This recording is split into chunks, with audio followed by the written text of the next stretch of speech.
Explain all of that to us. Thank you very much. It's a great question, and it's a question that I expected that you would ask. The fact is, I have to take you back a little bit and then bring you to that particular question that you've asked. From my background as a CEO, one of the things I was responsible for was marketing. In marketing, there's a concept called brand value and brand image. Usually, brand image is what people think you are, and brand value is what you really are. So going into the Labour Party and the time that I spent in the Labour Party, and you are right, I spent a lot of time and money building the Labour Party, contributing to the building of the Labour Party.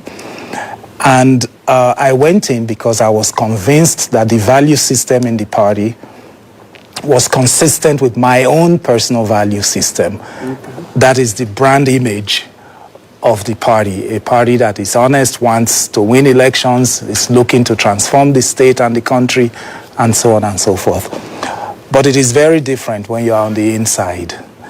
And I began to have some struggles with myself about whether or not I saw consistency between what the party was trying to achieve and what I personally believed in. And I became worried just before the primaries whether or not I was still convinced that the party was serious about winning the Edo elections. And the fact is, if you read my resignation letter from the party, I became convinced that there was a misalignment between my personal value system, what I was trying to achieve, and what I saw within the party. And that's why I withdrew from the primaries. I withdrew from the primaries in the Labour Party, but I did not withdraw from primaries, and I have not withdrawn from competing for the gubernatorial seat in Edo State. Okay, but as it stands today, you are no longer a member of the Labour Party. That's correct. I resigned from the Labour Party on the 23rd of February.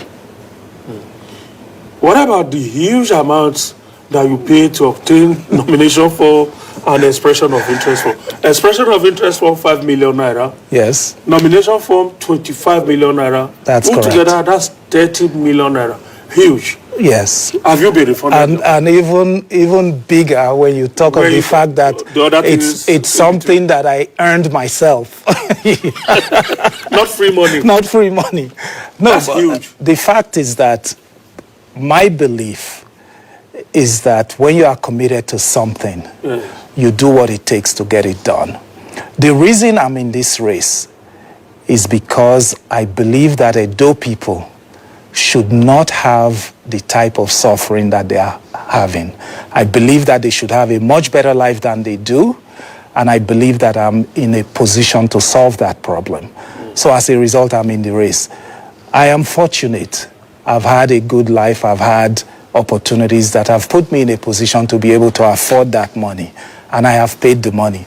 Whether or not the people I paid the money to deserve to get that money is a separate issue, and it's something I will revisit later.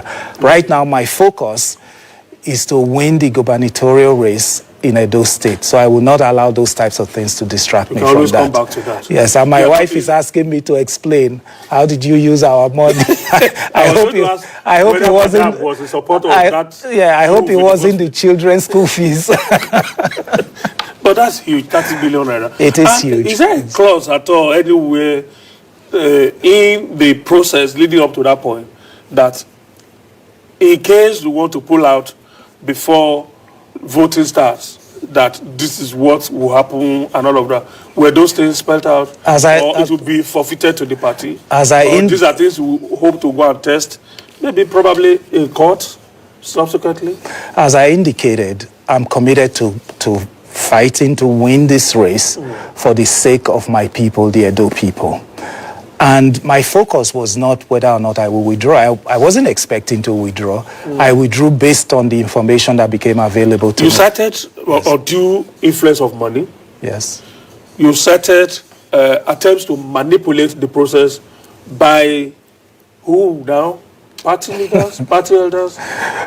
Look, fellow contestants? The reason I got into the race and I selected the Labour Party is because I believed that the Labour Party was, one, committed to winning an election in Edo State, and two, was going to look... Particularly coming on the heels of what happened in the general election. Absolutely. 2023. Absolutely. I think Labour Party won senatorial seats. Yes. Is it one or two? Yes, one from Edo South. Yes, and then won a couple of House of Reps seats as well. Absolutely. So I was convinced that the Labour Party is committed to winning the election and committed to transforming the state.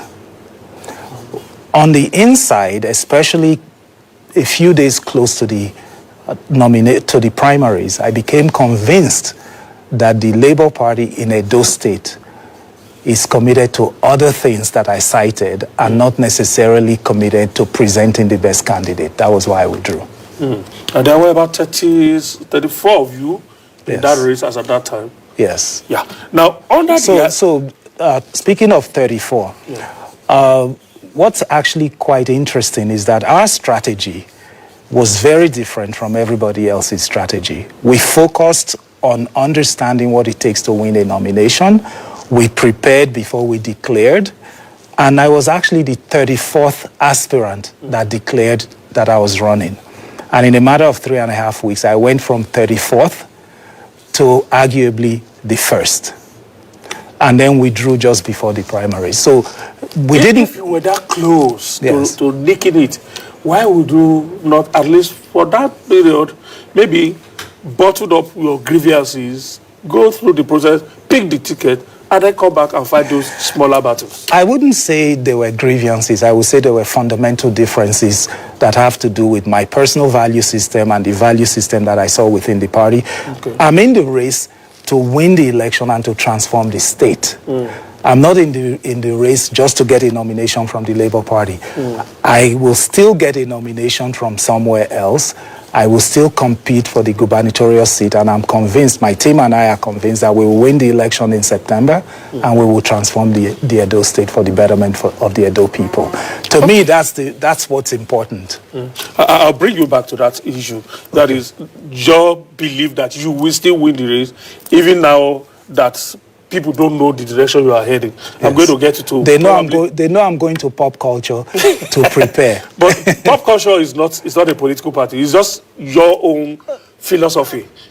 It's a platform that I created. It's a political platform that I created in 2017. Not a political party. It's not a political party. So you are going to take that culture into a political party? That's correct. To pick a ticket? That's correct. Remember that politics is about numbers and ideology. That's correct. The ideology is set. We know who we are and what we want to do. The reason we left the Labour Party was that we saw a misalignment between that and the Labour Party. We've gone to PUP Culture. We still have our platform. We believe that by the time we move PUP Culture into a political party and announce to the public what we are doing, we'll be the third largest party in Edo State. Wow. All right. I will still come back to that too. Yes. I'm also putting that in view. I'm keeping it in view. But let me take you back a little to some of the observations you made. You said there are not grievances as well, but observations you made to your party, which made you believe that, this thing is skewed somehow. There were fundamental differences. They were fundamental. Yes. Will the inability of the Labour Party, for instance, to categorically say and declare to the aspirants that Edo State is built on a tripod. Yes. North, Central, and South. Yes. North has had it, South has had it. Only Central probably has not had a fair share of it. Yes. And there was that clamor that all the political parties should look in the direction of Edo Central in picking the candidate. Will the inability of your party to categorically... My former party. Your former party, sorry. Yes. Your former party. The inability of your former party to categorically make that stand, will it be one of such issues that you saw as a red flag? I think that's a fundamental issue. However, I think whoever becomes governor in 2024 must push an Edo agenda. However, I have said this many times publicly. My personal view is that I don't believe in zoning, personally. The reason I don't believe in zoning is that zoning in of itself forces you to not necessarily present the best person across the state.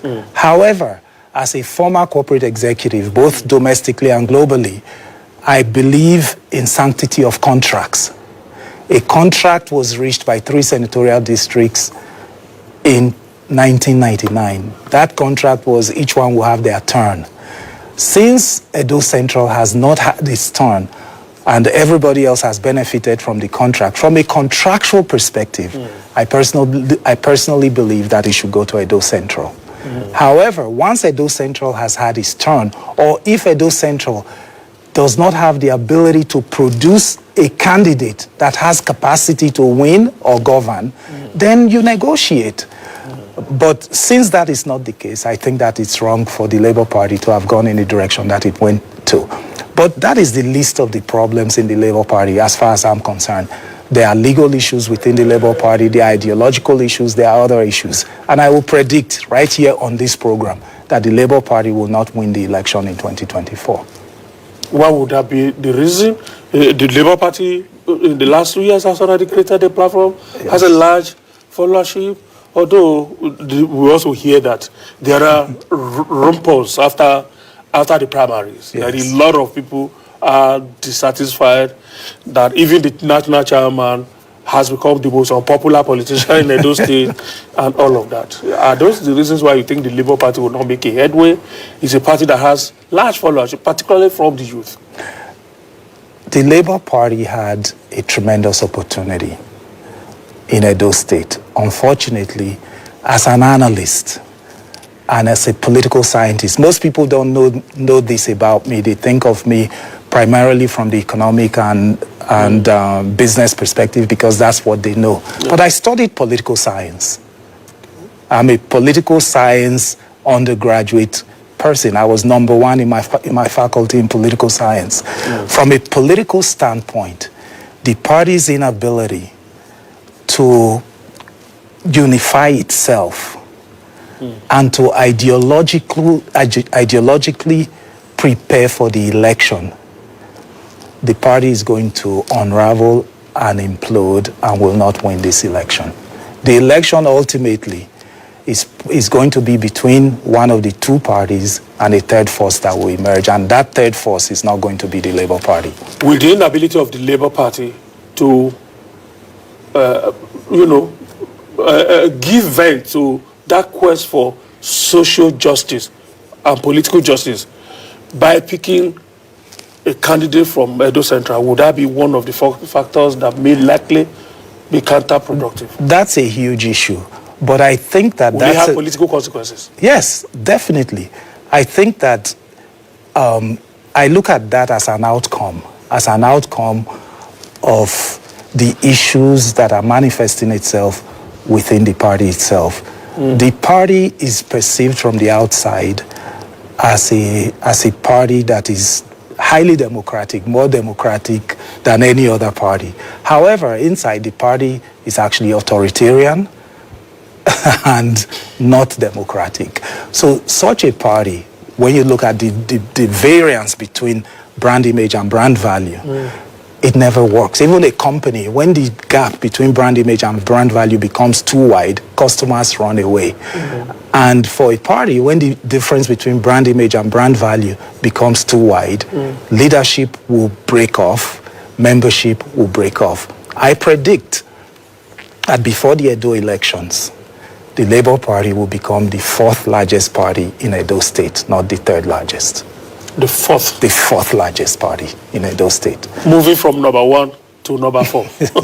No, in terms of membership. In terms of membership. Right now, members move away. Yes, right now, in terms of membership, PDP is number 1, APC is number 2, Labour is number 3. I'm told that a report I read actually said Labour Party does not have up to 22,000 members. You've done your homework. Labour Party has about 21,000 something members in Edo State. And most of what people hear about is the OB movement. And the OB movement, the obedience are not the Labour Party. They actually pride themselves with being obedience that are actually, whose ideology is to OB presidency at any cost. That's one of the things they believe in. But the fundamental thing they believe in democracy, and they believe in good governance, and they believe that government should be there to make the lives of people better. And I think that what they've discovered is that the current leadership of the Labour Party and the Labour Party within Edo State does not reflect that ideology. So as a result, they will shop around for people and platforms that reflect that ideology, and they will back those people in 2024. I know that political parties have up until probably even April 23rd or so. Did you study political science? No. As a journalist that has focused on politics for going to 3 decades now, yes, I should be able to know some of these things. The political parties have technically up until April, yes, to produce their candidates. Yes. You have left the Labour Party. Yes. There are about 18 registered political parties. That's correct, yes. Attention is mainly on probably the four big ones that we know before now, yes. APC, PDP, Labour Party, NNPP, and all of. But there's still so many other ones in between until you get to 18. Yes. Are we likely to see you head in the direction of any of those other political parties within this period left? It's a great question, but let me quickly do a little bit of background from a political perspective. From a political perspective, there are 7 political parties that can produce the next governor of Edo State. Only 7? 7. And if I take that 7, and I just said on this program that Labour Party is not one of them, that makes it 6. I'm in conversation with one of those 6. We can take PDP and APC out as well. I'm not likely to go. I'm just trying to narrow you down to the ones that are left. So let me get back to your previous question.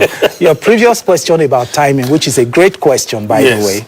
That we say after. Yes, is based on the fact that, as you know, in politics, you need 3 key currency to be successful in politics. The first one is you need money.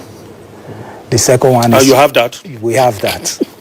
I just walked away from 30 million. Exactly. So if you don't have money, will you do that? So we have the money in place. Yeah. The second thing you need is you need followers. Followers? We have followers in place, but we will exponentially grow the followers. That's why I'm on the platform of PUP Culture, to do that. Okay? Then the third thing you need is that you need hope. And hope comes from whatever your program is for the people and what solutions you are proposing to the people so that they will support your candidacy. Those 3 things we're assembling in PUP Culture.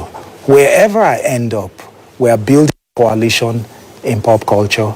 Wherever I end up, that will be the 3rd largest political party in Nigeria by the time. So it will not be by the time my name is published in INEC in April. Okay. So it won't be about the political party that you may likely get to. It's about what would have happened to that political party, you know, like this, like the Holy Spirit entering the, was it, no, it was demon, the cast demon out of swine. Yes. No, I can't remember what the Bible said now about the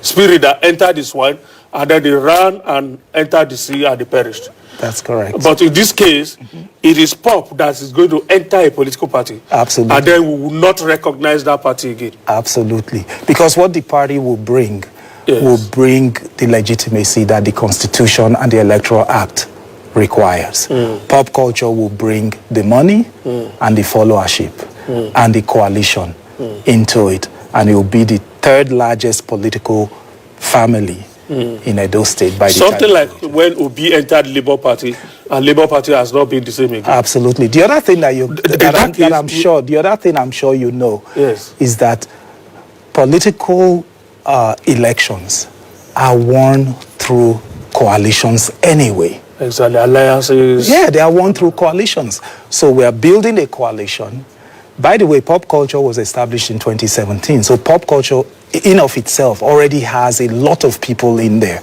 So we will woo the obedience movement, because the obedient movement is not labor, and other such movements who are already excited about what we are doing, saw what I did in the Labour Party, and everyone's calling to say, okay, we want to be part of this coalition. And you have so many disgruntled people to recruit to join the PUP Culture. You know why?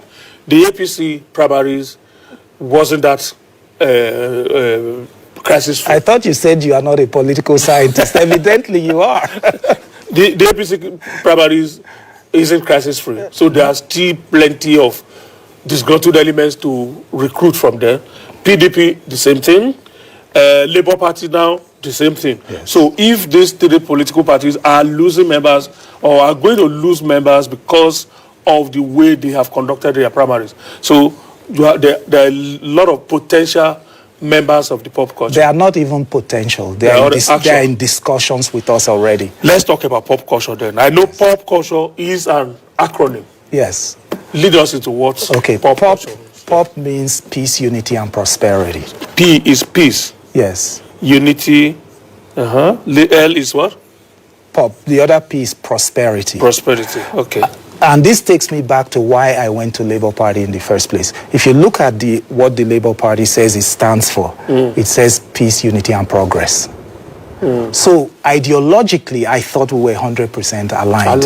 The other thing that the Labour Party said was that they believe that the future of the country should be founded on the strength of the family, which is also what I believe in. So yeah, that's yes. it. Family, yes. Mama, Papa, Pekin. Yes. so the bottom line is that PUP culture is something that attracts so many people, and it's something that we've been on since 2017, and we already have a structure. We already have members already. So we're just going to take those members, expand what we are doing, which we're already on.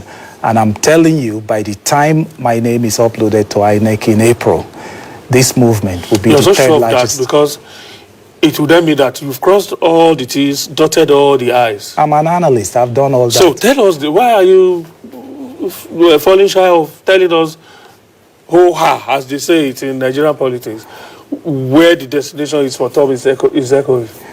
My destination is into a coalition that is grounded on legality of a legitimate political party. But will be cloaked in which party flag? The party flag we will disclose in April. All right. Thank you. Thank you very much. Let's get to know what you actually know about Edo politics. Because a lot of people say, Tom Iseghohi, who is he in Edo politics? Yes. I mean, you can talk about so many big names, but I doubt if your name will be that big name in politics that once you mention in politics, I said, yes, it will resonate. In business, it will definitely resonate. Yes. But maybe not in politics. I agree with you. I think politically speaking, a lot of people don't think of me as a politician. But if you go back and do the research, I come from a strong political family. My uncle on my mother's side is Chief Tony Aneni, may his soul rest in peace. Okay? On my own blood brother, Ame Iseghohi, may his soul also rest in peace, was Commissioner of Commerce and Industry under Ogbemudia. He was 27 years old. Then. My elder brother, Henry Iseghohi, ran for governor of Edo State in 2007. He was one of the people that stepped down for Oshomole when Oshomole became governor. So I come from a political family. You asked me earlier if I'm a prince. Yes, I'm a prince from the Uromi Empire. My cousin is sitting on the throne. So by birth, I'm a politician. And also I've been very involved in national politics and in global politics. I studied political science. Anybody who is a CEO is a politician. That's correct. So politics is something that flows in my brain and in my blood. And I know Edo State inside out. I grew up in Benin. My parents are from Edo Central. And I went to Auchi Poly before I went to the United States. So I've lived in all the three districts. I've lived in all of them. I know what the issues are.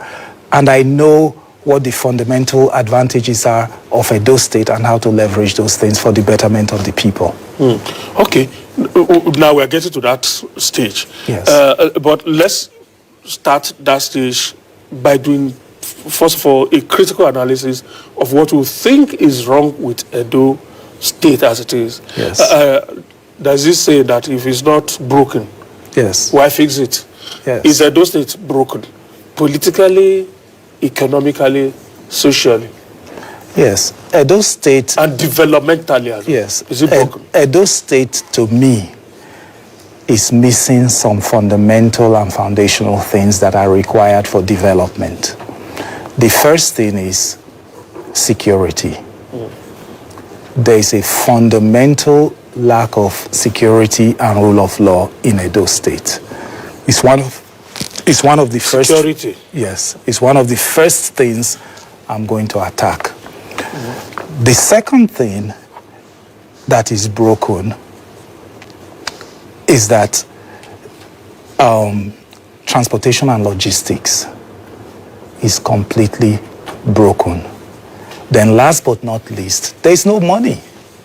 There's no money. So whatever ideas you have, you can't implement them if you don't have resources. So you can't bring in investors into a state that doesn't have security and rule of law. So those are the first two things I'm going to attack. Then you have to have a strategy for economic development and the improvement of the welfare of the people that leverages the comparative advantages of the state. Edo State is fantastically located.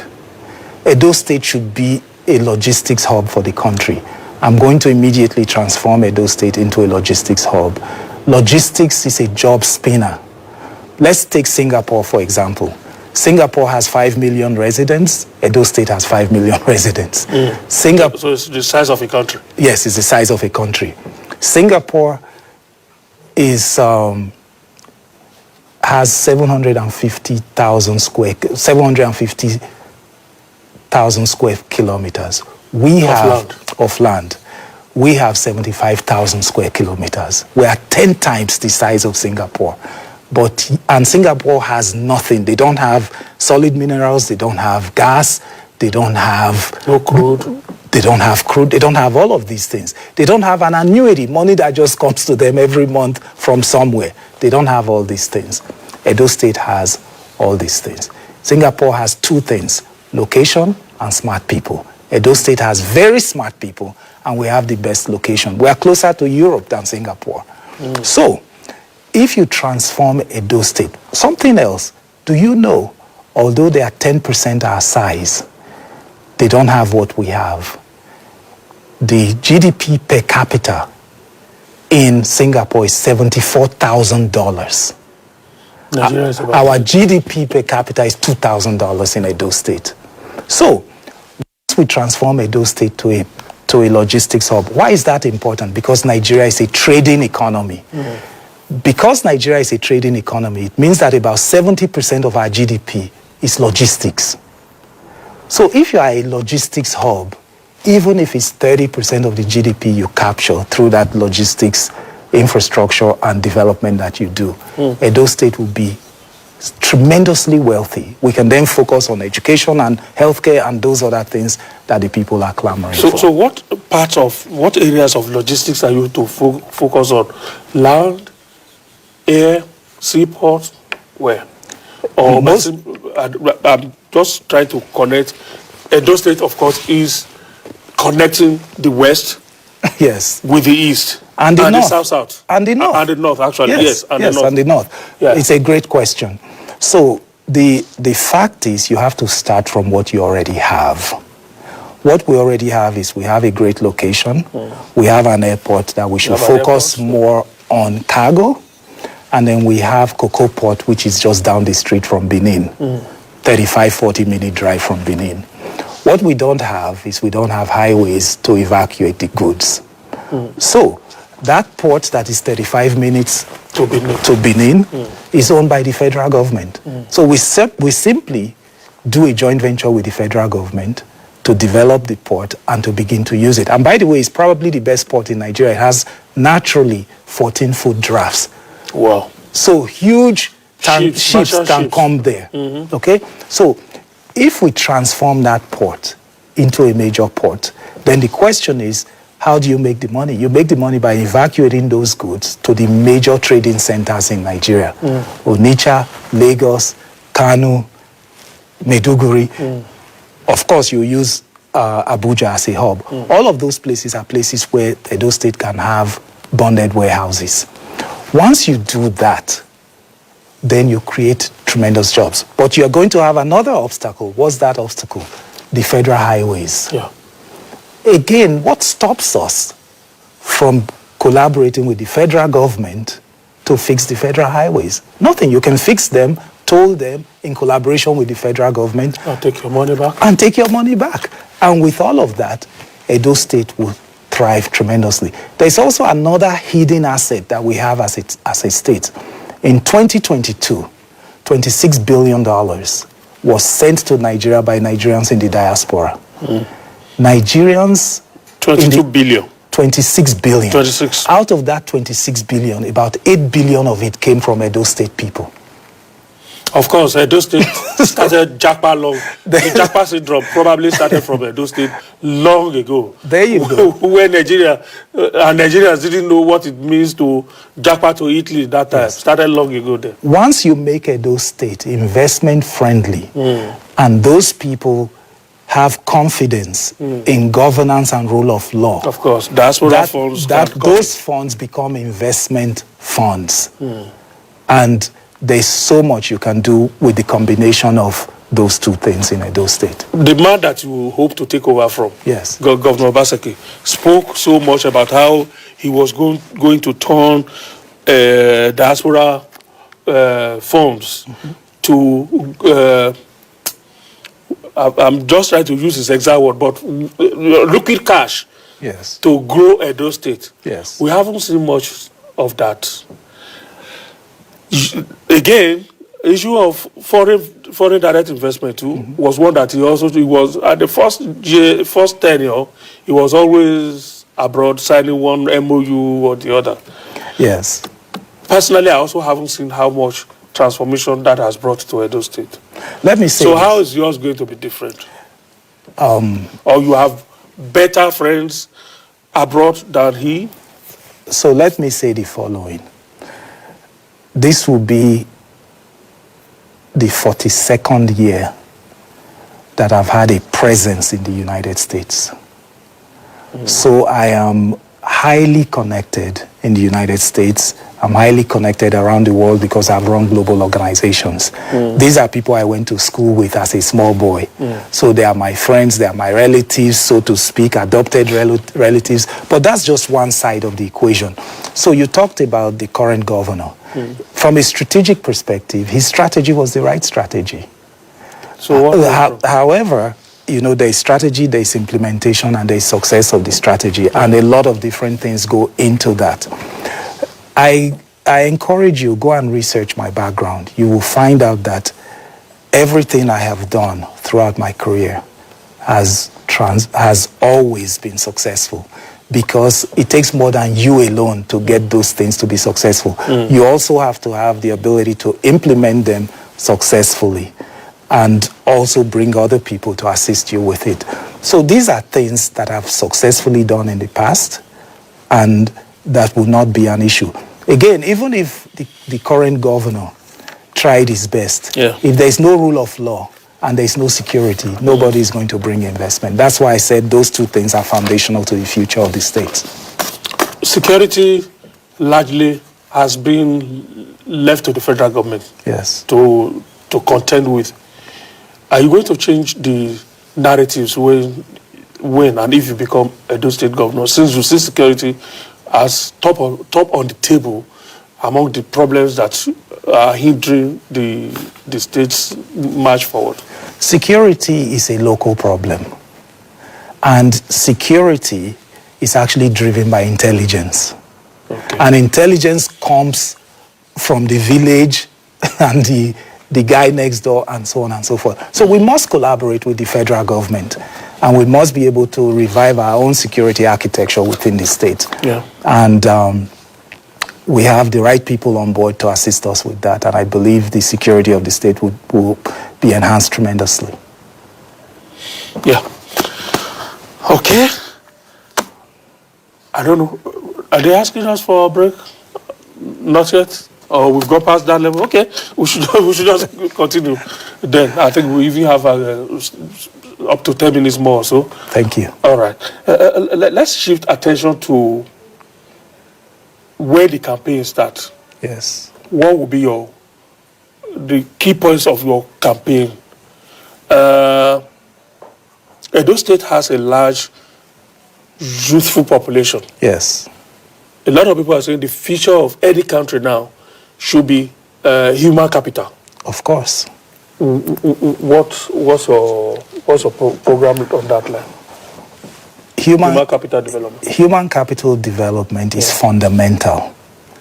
Once you have security, you have rule of law, and you have money, you must focus on human capital development.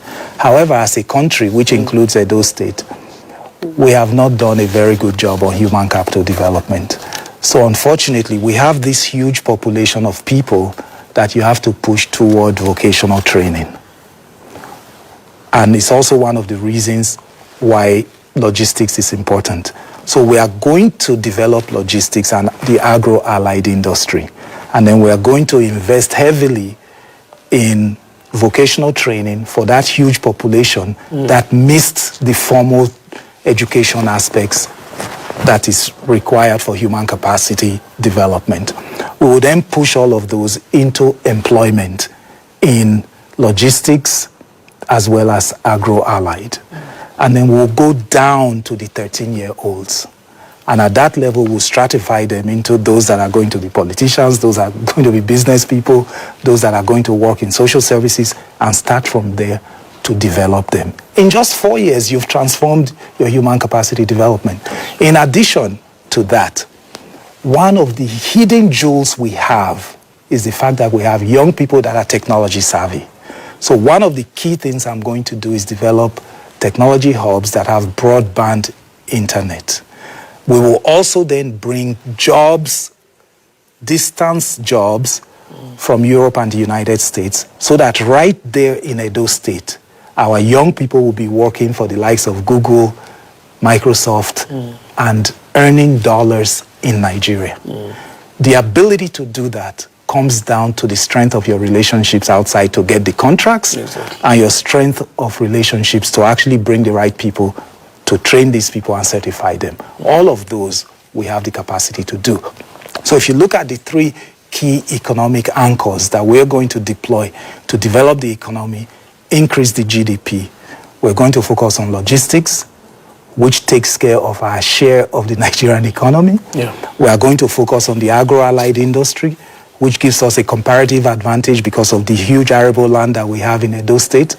Then we are going to get into the global technology industry to leverage the young, smart people that we have in the state. If you look at Edo State, long ago, yes, when Edo State was Midwestern region of Nigeria. Yes, when I was a boy. It was one of the leading regions in Nigeria. Yes. Industrially and all of that. If you go around Edo State today, yes, you still see the relics of what governance used to be that time. Absolutely. Factories that have become moribund and all of government-owned factories. Yes. What are you going to... Successive governments have paid lip service. When Oshomole was governor, I had the opportunity of interviewing him severally, and he spoke about having to revive some of these companies. Yes. He never did. Obaseki is in his 8th year. I've not seen him also looking in that direction. The bottom line is that... Because it just shows that at a point, that region was viable industrially. Yes. All the ingredients are there to thrive, not just to be viable, but to thrive.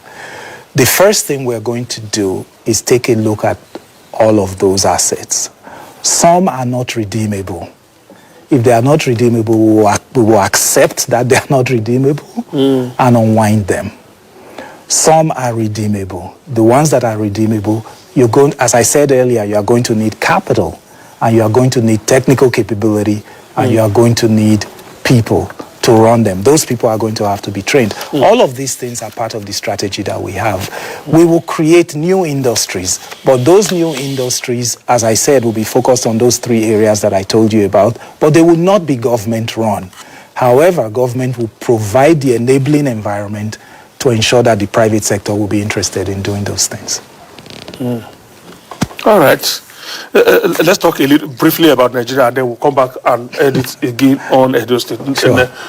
How many months now of President Bola Tinubu? The nation seems to be on a political high wire now. Yes. Economically, particularly. Yes. Cost of living has become so high. What, I mean, from your perspective as an industrialist, yes, and a businessman, yes, what has the government done wrongly? Or probably a right decision that came at a wrong time, a right decision that was badly communicated, and all of that?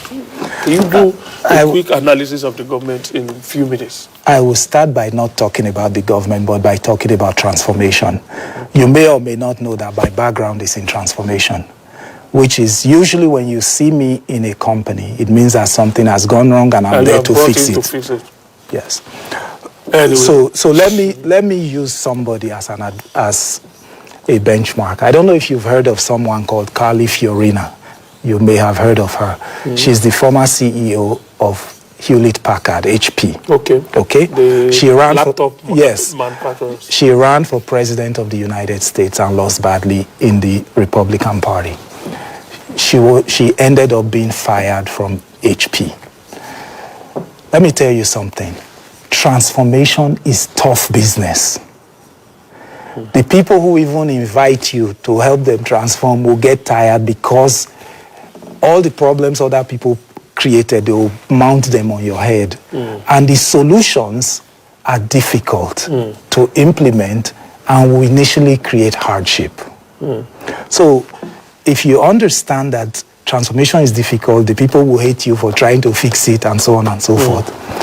My own view is that this current national administration is taking the tough medicines that are required to transform the country economically.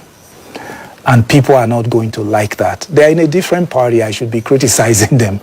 But when people are also doing something right, you have to give them time. It's going to take time for these policies to settle down and for people to understand what is going on. For example, we used to pay subsidies on about 2 million barrels per month, and now we are paying on 1.1. So a big problem has already been solved. So we should give them some time. We should help them and collaborate with them. It's our country. They are not the president of APC. They are the president of the country. So everybody should support them during these 4 years that they are president and help them, because every help we give to them, patience that we give to them, is for our own interest. I think it's too early to judge them, and I see a lot of tough decisions that are good decisions that have been made. That's my view. So your advice will probably be for the government not to buckle under the pressure of public outcry and begin to reverse these policies even before they begin to take firm root? Yes, I think that what would also help the government is to begin to think about how to mitigate some of these hardships so that people can give them more time. In addition to that, I think that the government should also spend more time and resources on something you said earlier, which is on the communication aspects, because the communication aspects could be richer and deeper. But apart from that, if people know what is coming, absolutely, they are prepared for it. But from a policy perspective, I see the government taking the tough decisions that we probably should have taken 10 years ago or 8 years ago or 4 years ago. The government should have taken 8 years ago. Absolutely. Yes. Talking about how to then mitigate the impact on the people. Yes. This is where the subnational governments come in. Absolutely. we have not seen much of what the state governors are doing. Even when they get assistance from the federal government to give to the people, we have seen how they mismanage the whole thing. The third level of government is not even existing because of the way those who are the heads of the subnational level have managed the affairs between them and the local government. You are hoping to become one of them very soon. Yes. How will your relationship with the people, first of all, and then with the tier of government under the state, how will it be? Would you allow local governments to flourish? Would monies budgeted for local governments get to them without you putting a funnel to, first of all, collect it and then allow just trickles to get to the local governments? What manner of governor will you be? You have asked a very complex question. Like all your questions, difficult and complex, but I'll answer. The first thing is that my view is that this is a democracy. And in a democracy, we have allowed the governors to behave that way because there is no consequence for that. Having said that, as a governor, I will make drastic changes immediately. The first change I'm going to make is I'm going to set up an escrow account, and all the money that comes to the state will go into that escrow account and will automatically, what should go to the local government will go to the local government, what should come to the governor will go to the governor, to the house will go to the house. Because if you ask the governors, what they will tell you is that a law has to be passed at federal. That's not the case. You can pass a law in your own state. And this, by the way, I would do initially with just an executive order because I believe in governance. I believe in one person, I don't believe in one person holding the power in a democracy. I believe that if you mean well and you want to do the right thing for the people, you will make sure that all the arms of government are working effectively. You may have looked... Shared power, shared responsibility. Because if you are doing the right thing, the people will protect you. If you are not doing the right thing, and then you'll be afraid to let go of power and to empower some of the checks and balances. That's actually, you can ask members of my team, that's going to be one of the first things we do. And we will do it through an executive order first, and then we'll pass legislation to make sure that even if I'm not there, that remains. Okay, I'm going to end this session with you the same way I started. Yes. I heard somewhere about the possibility of the emergence of a white knight. Except that article didn't say that white knight will be a knight in shiny armor. But if you read that article from beginning to the end, and having sat down here with you, my mind tells me that you are probably that white knight that writer was making allusion to, that we should look beyond those that have emerged now, that somebody will still emerge. And then because of this, when all of this begin to coalesce, it will lead to the emergence of a white knight. I read the same article. You did? I did, and I was actually... Are you the white knight then? I'm hoping to be the white knight. The description fits you. Thank you. Thank you very much. You know, I told you earlier that I think that there are 7 political parties from which the next governor can emerge. And for me, this is going to sound non-political, especially somebody who was trained as a politician and I've been a politician. I believe, one of the reasons the article impressed me is that the best candidates are not out yet. For example, Ojezwa is a very good candidate. Anselm Ojezwa is a very good candidate. You can see I'm talking about competition. He's a very good candidate. But he was, you know that primaries are a conspiracy of the party elite. So they eliminate certain people that they don't want to get into the general elections. But these people have ways to get into the general election. Somebody like Osage Ezeyamu was my senior in Edo College. We were in the same house. He's an excellent politician. So if he's out, Ojezwa is out, right now I'm on PUP Culture. These are 3 people that could emerge through other platforms. So to be honest with you, I'm excited about about the field of competition for Edo State, because for me, I want Edo State to get an excellent governor that is going to take the state to the next level. To get the very best. Absolutely. And I think the field of competition, if each of these people proceeds to the general election, I think it'll be an exciting election, and I will win that election. All right. As they say, Edo the carry last. Now, so thank you so much. Thank you so much. Honoring us with your time. This we was really excellent. Thank you. Prince Tom Iseghohi hopes to still emerge very soon as one of the candidates for the Edo governorship election, which is coming up in September this year. We'll keep tabs on his activities. Probably maybe before the election, we might still have the opportunity of, pleading with you to honor us once again with your presence. Thank you. I loved it, and I'll be back. We really appreciate your time. Thank you too for investing your time with us on the program Jigsaw today. We really appreciate it. And so I say a big thank you on behalf of all of us. My name is Benga Oliver. I'll see you around.